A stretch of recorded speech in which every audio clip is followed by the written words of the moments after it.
后来台中有一个40多岁太太，1年半前发现正边的冷房有一粒钉钉，还有空喙，想讲无要紧，抹药就好。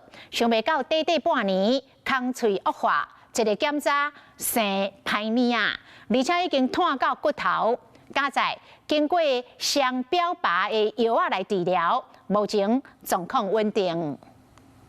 手术治疗解说患者情形，40多岁太太原本对正病淋房的空喙无咧准备，结果过半年空喙恶化严重，确诊是恶性淋感，可以痛甲无法度行路。那其实他就是这1年多以来，就是这个肿块以及这个伤口持续的恶化。加在经过双漂白药物治疗，后病情有稳定落来。医生嘛提醒，淋感是女性感情发生率的第1名。死亡率第2名，提醒女性大个月来洗过5天到10天内爱自我检查。就是高油脂、高糖分饮食，我们现在饮食很早就开始西化了。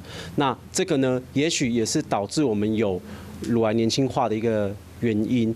淋感有少年坏出势，提醒女性朋友提早体检，若早发现，得当量早治疗。